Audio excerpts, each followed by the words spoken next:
Hello. Well, I think I can see well enough that we can finish our story today. We're going to try to. Let me get in place here. Now, and it will be we'll try to finish it, and it'll be the chapter called Christmas Eve, and pages 161 through 192. I hope you guys remember what happened up until this part. I kind of do. It's been over a week since I got to read to you. Me get this eye still got a little bit of issue, but I think we'll be okay. We're going to try it anyway. So, Miss Mary and Carrie, I hope y'all enjoy this, and all the rest of you that like stories like I do, I hope you all enjoy it. Take me a deep breath. Next morning, Sally woke feeling extremely strange. Her throat was now very sore, and she felt hot and cold by turns and quite horribly weak. Besides, when her aunt came in to say good morning, Sally found her surprised that her own voice came out as a hoarse crow. "My goodness," said Aunt Sarah, peering down at her. "You look terrible, Sally," all flushed and odd. She placed a gentle hand on Sally's forehead. "Why, you're simply burning up. You stay right here in bed. I'll call the doctor right away, and then I'll bring your breakfast up for you." Sally felt as if she could not possibly do anything but stay there in bed. It was an effort even to move a finger, which she tried to do by way of greeting Shadow, who stood up when Aunt Sarah had bustled out from where he had been curled at her feet. He came and sat on her pillow and licked her hot cheek with his rough tongue. "Hi, Shadow," she croaked. "That feels good." Sally ate scarcely any breakfast at all, and her aunt looked worried as she carried the tray away. Sally looked sleepily and fondly at Shadow, who was now sitting on her stomach, cleaning industriously between the toes of his paw. "Shadow," she cried, and she would not have raised her head if he had not made her dizzy even to think of it. Was she dreaming? For it looked to her as if Shadow had a tiny golden thread caught between the curving ivory claws of his paw, a golden thread that looked as if it must be, as if it could only be, a strand of Elizabeth's own hair. Her eyes flickered over to the bonnet on the night table, but she was sure that it had not been disturbed. The frayed ribbon still lay in the pattern she remembered from the night before. "Shadow, let me see," she begged, reaching a hand toward him. But Shadow stood up, stretched, and flowed smoothly as a spill of water to the floor and disappeared beneath the bed. When Sally tried to sit up, she found that she was indeed too dizzy and exhausted to do anything but call in a plaintive, trembling whisper, "Here, Shadow, here, kitty, kitty, nice Shadow." She could hear him busily licking himself beneath the bed. When Aunt Sarah returned to say that the doctor would be coming soon, Sally told her in a weak voice which shook with excitement about her discovery. Aunt Sarah listened, touched her forehead. "You're very hot," she said. "Are you sure you weren't dreaming?" Sally tiredly shook her head from side to side. "Please, Aunt Sarah, look at Shadow's paw. He's underneath the bed. He knows where Elizabeth is." Aunt Sarah sighed and shook her head. She looked very worried and did not seem to be taking Sally's story seriously at all. "Please," begged Sally. "All right, Sal," she said, "if it'll make you feel better." "Shadow," she ordered sharply, "come here." Shadow appeared, blinking from beneath the bed. Aunt Sarah, with some difficulty, stooped to pick him up. She placed him on the bed. "There," she said. "Where is this thread now?" Breathing hard from her exertion, she sat down on the bed next to Sally. "On that paw," said Sally, weakly pointing. Aunt Sarah gently lifted Shadow's right paw and peered at it. "I can't see anything," she said. Sally stared back at the paw, at the black velvety pads at the tips of the ivory claws just showing. "Neither can I," she said. "Maybe it was the other paw." But as Sally had feared, there was nothing on the other paw either. "Now, Sal," said Aunt Sarah, after a long silence during which they did not look at each other. Let me show you. And they looked on his paws for this golden thread that Sally thought was from Elizabeth's hair. They couldn't find it. "Now, Sal," said Aunt Sarah after a long silence during which they did not look at each other, "I want you to rest. Forget about Elizabeth and just concentrate on getting better. You're sick, and all this excitement about the doll, I blame myself. I ought never to have let you start it." "But I know it was there," Sally said. "I wasn't dreaming. He could have pulled it off when he was cleaning his paw." Her voice trailed off into a tired mumble. Her eyes closed with weariness, and she felt a tear slip down from beneath the lid of one of them and slide down her cheek. "Sal, Sal," whispered her aunt, stroking her forehead. "Go to sleep, dear. Rest." Aunt Sarah's cool hand felt good on her forehead, and Sally could feel herself drifting into sleep, slowly, slowly. She seemed to be sinking deeper and deeper into the soft bed. From somewhere far away, the grandfather clock whispered, "Tick." A long pause. Tock. Tick. Tock. Aunt Sarah was tiptoeing away from her bed, but Sally was not quite asleep. "She doesn't believe me," she thought. "Doesn't," echoed the clock. Her thoughts followed Aunt Sarah's footsteps along the hall. "She thinks I dreaming, tick tock, but I wasn't. Saw thread, saw, but Sally was asleep and did not hear the clock whisper thread to the empty hall. She awoke to see what at first looked like a faraway round moon hovering over her bed, but it was after all Dr. Green, who turned out to be a pleasant red-faced man. He sat on her bed and petted Shadow while Sally held the thermometer in her mouth. "Now, young lady," he said, winking at her, "you're going to be right here in bed for a few days, it seems. You have a touch of the flu that's going around, and you're not going to feel like doing anything much else." "A few days? What about Elizabeth?" she worried in anguish. Would she have time to find her? What about the last entry in the diary? A few days could mean a week, and then she'd probably be going home, and Aunt Sarah would sell the house, and she'd never find Elizabeth. The doctor took the thermometer from her mouth and looked at it. He nodded. "Feverish, all right," he said. "But there's no need for your aunt to get in touch with your parents. No need at all to worry them. You'll get along just fine. Just a few days in bed, and take your medicine regularly, and you'll be up and hopping around again." He stood up. "And you've done your aunt a world of good being here. She's a new person," he said. "I feel like a new person," said Aunt Sarah. "I feel quite young again." "Well, to make sure we keep you that way," said Dr. Green, "I'll send over a woman my wife knows to do a little of the heavy work while this girl's in bed." And he and Aunt Sarah left the room. For a day or so, Sally slept a good deal of the time. Aunt Sarah brought medicine to her and notes from Emily, who had come to look for Elizabeth and had been told Sally was sick. Emily's notes were truly bright spots in Sally's days. They were decorated with crayon pictures of Elizabeth and of Sally herself holding Elizabeth and showing her to Emily, who had braids that reached her toes, upraised hands, and a round O for a mouth. There was also a large one of Shadow. Aunt Sarah thought it looked just like him. She pinned all the pictures up on the wall where Sally could look at them. Dr. Green kept his promise to send someone to help Aunt Sarah. Mrs. Beneke was a brisk, happy little person who called Sally Love and sang as she dusted her bedroom. One day she brought her a pink cupcake with a sugar bird on top and a crinkled green paper cap.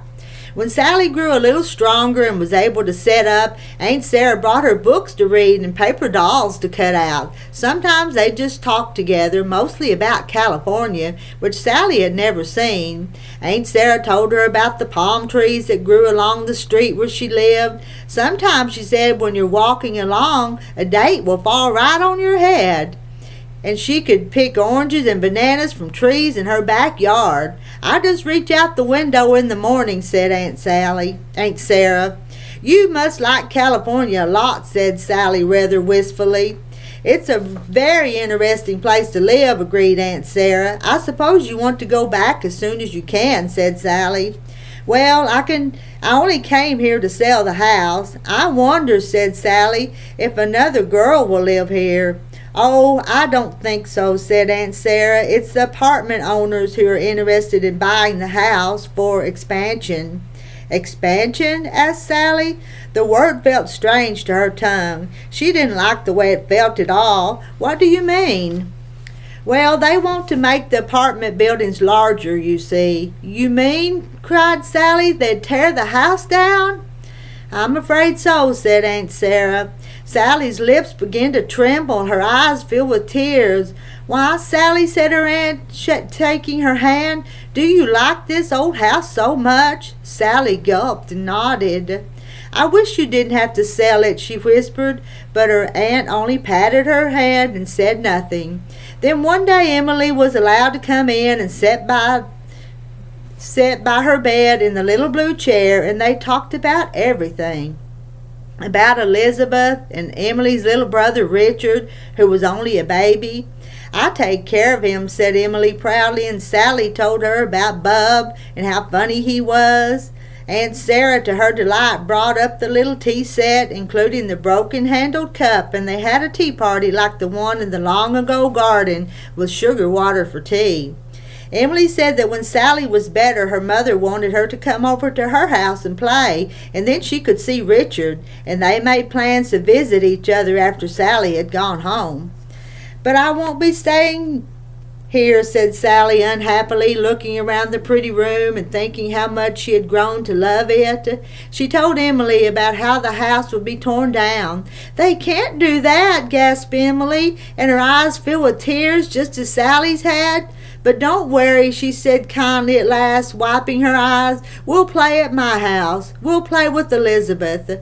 But Sally shook her head sadly. I don't think I'm going to find her, she said. I'm not going to have time. I'll be going back to school, and Aunt Sarah will go back to California, and the house will be gone.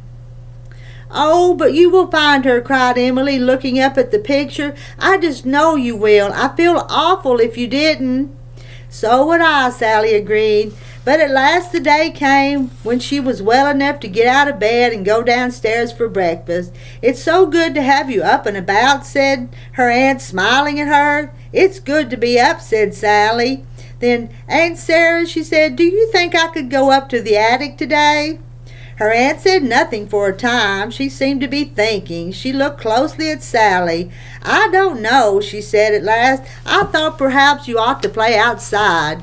But it is a little chilly. Oh, I suppose if you're sure you feel all right, it won't hurt you. Go ahead. Oh, thank you. And off Sally went once more to the attic, followed by her faithful shadow. How wonderful the attic looked to her after her long absence. It seemed indeed to welcome her. The little brass label on the other Sally's trunk winked a greeting at her. It seemed to be speaking right to her, just as it had on the first day she had seen it. But she passed by the trunk and went straight to the mirror. She sat down in front of the mirror, feeling suddenly quite out of breath, and she remembered that she had just gotten over being sick. There's a sort of ringing in my ears, she told herself, closing her eyes, for there was a faint jingling sound, rather like the sound of far-off sleigh bells. Jingle bells, she whispered. No, it seemed as if someone were singing. No, whistling. Somewhere, someone was whistling jingle bells, and there were bells ringing. Oh my, she thought, I must still be sick. Her head was spinning. She felt quite dizzy. And then she opened her eyes and saw the other Sally in the mirror. There was no mistaking her this time. She was wearing a little red velvet cape with a pointed hood that covered her hair entirely. Her hands were tucked into a white fur muff just like the one Elizabeth carried in the picture. The little doll was seated up on her lap, and she too was wearing a tiny red hooded cape. Snow was swirling about them, and there were snowflakes on their hoods and even clinging to the other Sally's eyelashes. And how dark it was! The stars looked as if they were falling too, all mixed up with the twirling of the snowflakes. How cozy it feels, thought Sally, snuggling down into the fur rug which covered her knees and the knees of her mother who sat beside her. Sally stuck out her tongue and caught a cold snowflake on its tip. They were riding in the red sleigh, the sleigh bells ringing as they glided over the glittering snow. Her father was seated on the driver's seat high above them, whistling jingle bells and gently slapping the reins in his hands on the rising and falling back of the horse, who whinnied and raised its nose to the falling snow. When the horse turned its head, Sally could see its great eye flashing in the light of the lanterns that hung on either side of the sleigh. The cloud of its frosty breath hovered in the crystal air. Up a hill they went, seeming to be flying straight toward the round moon. Sally could hear the sound of the horse's hooves breaking through the crusty snow. Up and over the snowdrifts they flew, wind whistling past their ears. It nipped at Sally's nose, and she drew her head further into the hood of her cape. Snow blew into her eyes and stiffened her lashes with cold. Snowflakes circled like moths around the lanterns, which swayed and bumped against the sides of the sleigh and cast leaping patterns of light on the banks of snow and the glittering ice-covered branches of the trees.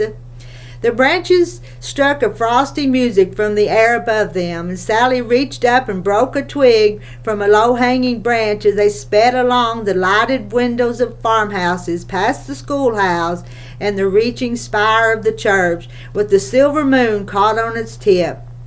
The moon looks like a crystal ball tonight, thought Sally. She looked down at the icy twig she held in her mittened hand. It looked silvery, a twig from a silver tree in a fairy tale. She waved it at the wonderful moon and then let it fall into the snow. It seemed a night when anything could happen. Jingle bells, sang her father's deep voice, and he shook the reins and grinned around at her as the bells on the reins jingled a lively accompaniment.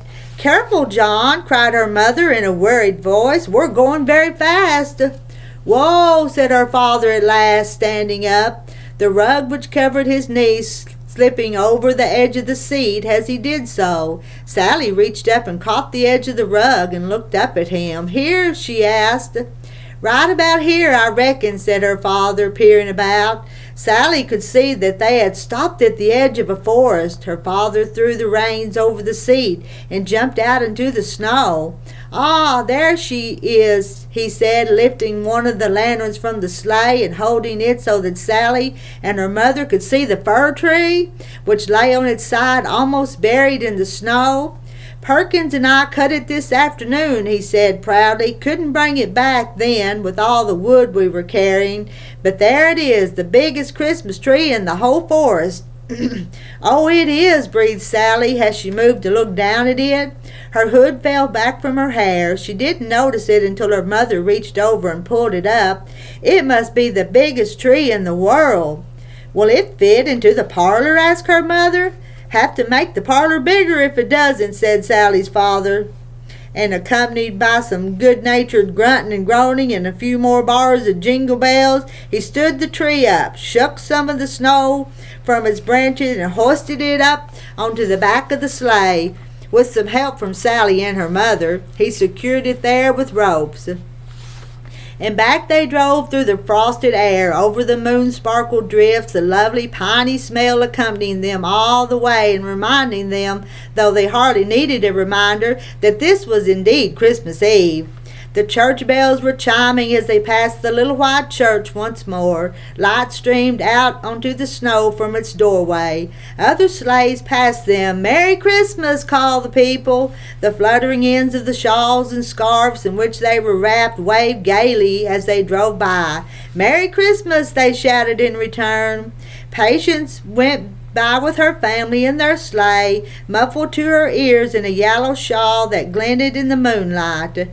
"Merry Christmas, Elizabeth," she called, and Sally held Elizabeth up and made her wave a cotton hand at her.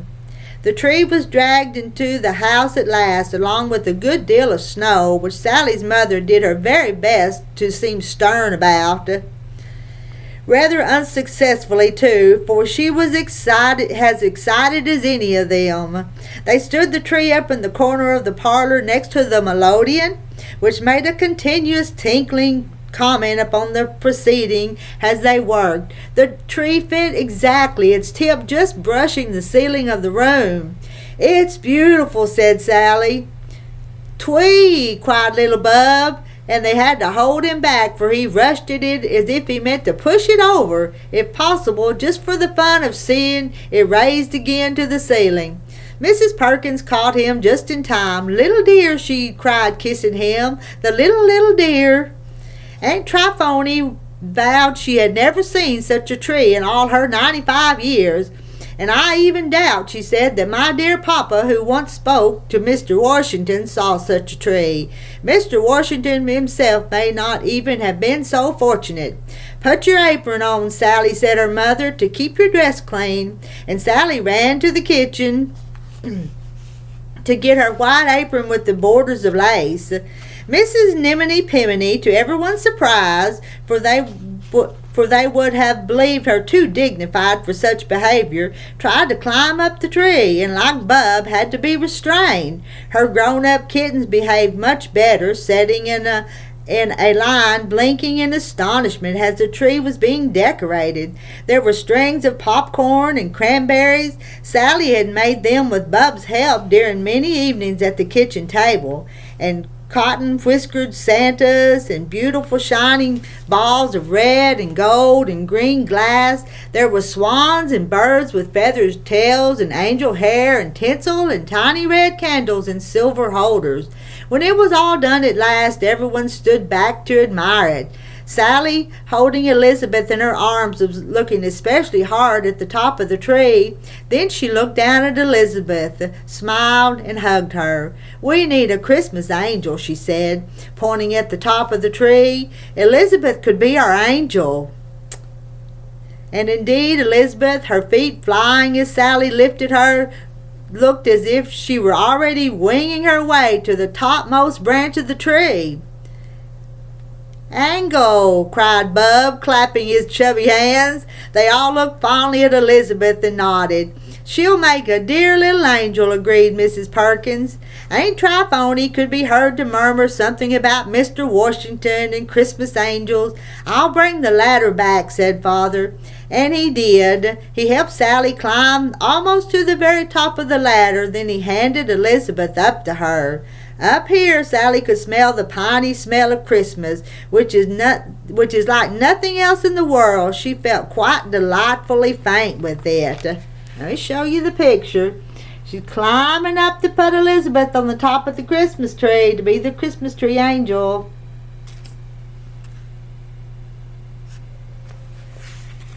"Steady there," warned her father as she swayed and Sally lifted Elizabeth high in the air.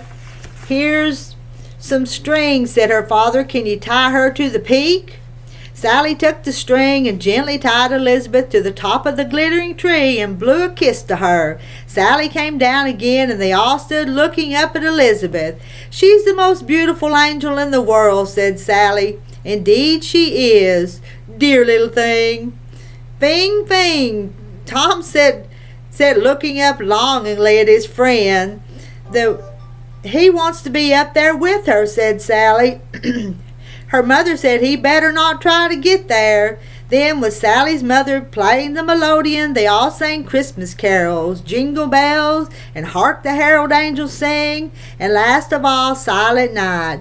And while they sang, snow fell upon the house, and upon the hills, and upon all the sleeping fields. It was Sally who first saw that Elizabeth was gone. They had stopped singing at last, too tired to go on, and they had all turned to admire the tree once more.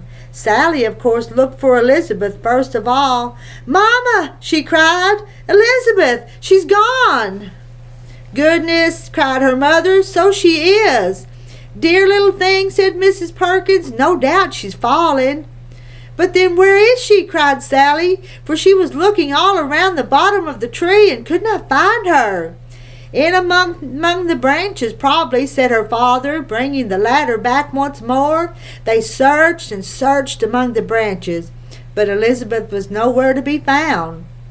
They looked and looked till they all knew that there was no point in looking any more. "But where could she go?" Sally was sobbing. "She couldn't just vanish." They all stood looking unhappily down at Sally, not knowing what to do. Then her mother knelt beside her and took her in her arms and kissed her. "Sal," she said, "you mustn't. Elizabeth wouldn't want to spoil Christmas, darling. You know she wouldn't." "I know," sobbed Sally into her mother's comforting shoulder. "I know, but I can't help it. I miss her so." She sniffed and looked up at her mother. "Oh, Mama," she said, "I had such good times with her." "There, dear," comforted her mother. "Don't cry. Don't cry." And that's the end of that chapter. Now we're going to start on the next chapter called Elizabeth.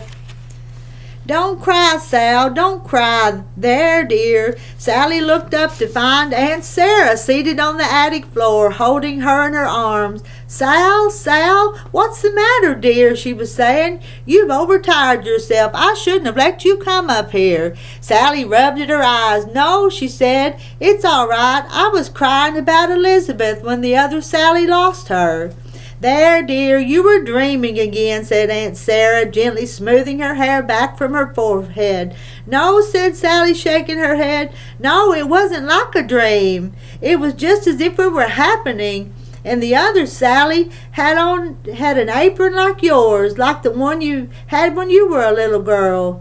"Did she?" murmured Aunt Sarah. She was looking off somewhere over Sally's head as if she too could see into the past.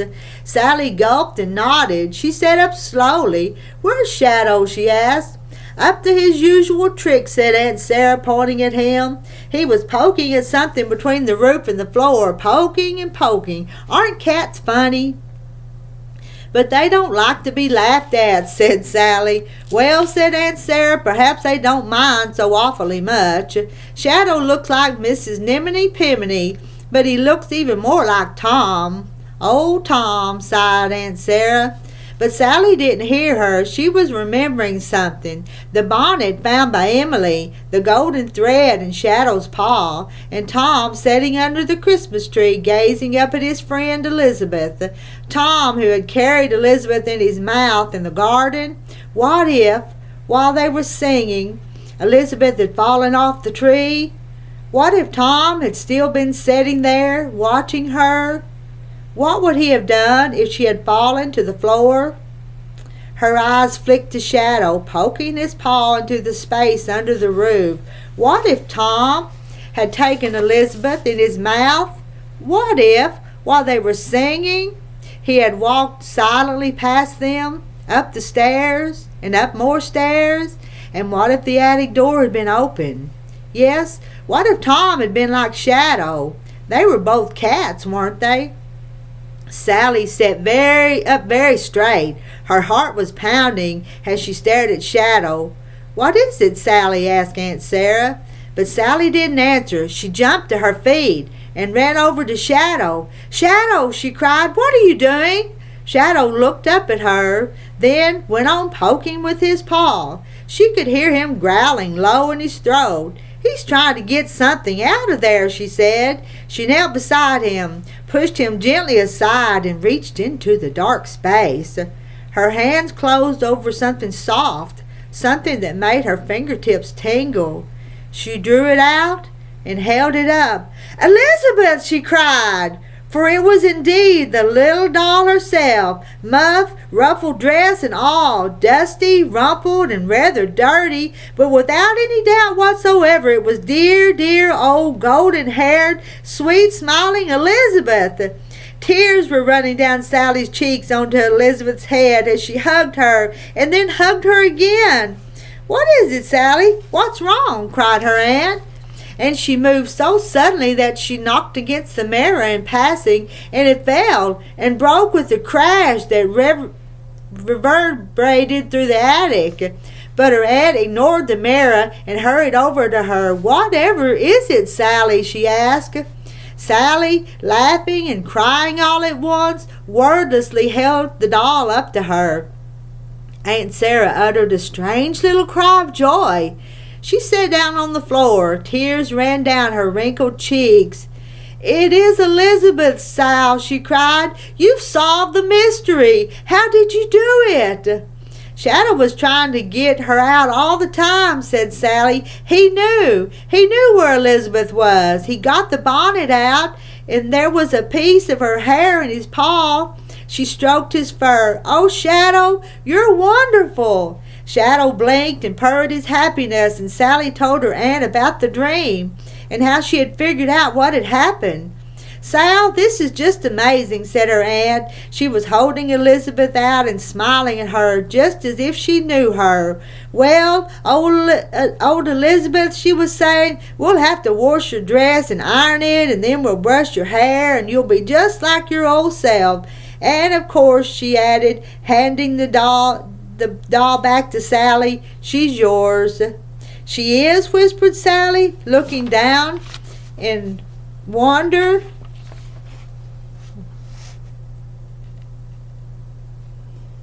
Aunt Sarah's going to give the doll to Sally. Wonder at Elizabeth cradled in her arms. Elizabeth seemed to be smiling up at her. "She's mine?" "Of course," said her aunt. "I know that the other Sally would want you to have her." "Do you think so?" asked Sally. "I know so. If only she could know," said Sally, glancing over at the broken mirror. "I think she does," said Aunt Sarah. "You do?" Her aunt nodded. "Yes," thought Sally, "maybe she did. Somehow. I think Elizabeth really is a little magic," she said. "So do I," said her aunt. "Come, let's all go down now." "But the mirror," said Sally. "Never mind," said her aunt. "It doesn't matter. We'll clean it up later. We'll take care of Elizabeth first. She's been waiting a long, long time." "The bonnet," said Sally. She took it from her pocket and placed it on Elizabeth's head. Then they went off down the stairs together. "May I show her to Emily?" Sally asked. "Run along," said her aunt, smiling. "Sally, you're better," cried Emily when she had come to the window in response to Sally's excited call. Sally nodded. For a moment she could not speak. "What are you holding behind your back, Sally?" Sally brought the doll out and held her up. "Elizabeth!" shrieked Emily, very nearly falling out the window. "You found her! How? Where?" "Tom hid her in the attic," said Sally, "in the space under the roof. Shadow and I found her." Emily's mother, carrying little Richard in her arms, came hurrying to the window to see what was going on. "What a lovely doll," she said, smiling down at Sally. "Doll, doll," crowed Richard, waving his pink fist. "And just think, Emily," said Sally, "you helped me find her." "I did?" gasped Emily. "Yes, that time in the sleigh when you said that maybe the cats knew what happened. It started me thinking. And then you found the bonnet." Emily was beaming with pride. Of course she came along to help wash and iron Elizabeth's clothes. When they were done, they took Elizabeth up to the bedroom and compared her with the picture. "She looks just the same. Maybe even better," said Emily. "Do you think the other Sally knows?" asked Sally. Emily looked solemnly up at the picture. "Yes," she said gravely. "Oh, Sally," she whispered, "this is the most exciting thing that has ever happened to me." "Me too," said Sally. That night Sally dreamed that she saw the other Sally. Sally held Elizabeth up and said, "I found her," and the other Sally smiled and waved. "I'm happy now," said the other Sally, and vanished. Okay, just a few more pages. On this last chapter is called Aunt Sarah. Sally woke with Elizabeth beside her on the pillow. "And I'm happy too," she said to the little doll, "and I really think the other Sally does know now." It seemed to her that Elizabeth was smiling just a little more than usual. Her mother and father came to get her that day, not long after breakfast. Sally ran down the front path to the little iron gate, Elizabeth in her arms, and threw herself into her mother's waiting arms, and then into her father's. They were all laughing and talking at once as they came up the path together. No one heard what anyone else was saying, though perhaps Sally's mother understood what had happened, because Sally kept waving Elizabeth excitedly beneath her nose. At least she understood it all later, when they had calmed down a little. Aunt Sarah was waiting in the doorway with Shadow as they came up onto the porch. Sally's mother ran to her and kissed her. "Aunt Sal," she cried, hugging her. "Oh, Aunt Sal." Sally stopped in astonishment and stared at them. "What did you say?" Her mother turned and smiled at her. "I said Aunt Sal. I haven't seen Aunt Sal in years and years, and I'm so glad to see her." "What's the matter, Sally?" asked her father. For Sally was staring at her aunt. Aunt Sarah's eyes were twinkling and her lips were twitching a little, as if a smile was trying to get out. "But you're Aunt Sarah," she said. Her aunt nodded. "But my nickname was always Sal." Sally stared some more. Then she said slowly, You're the other Sally? And Elizabeth was yours? You knew about her and about Mrs. Niminy Piminy?" Her aunt nodded. She was really smiling now. "Oh, Aunt Sarah," cried Sally, and she rushed into her aunt's arms, Elizabeth and all. "I love you," she said, kissing her aunt's cheek. "And I love you, Sal," said her aunt.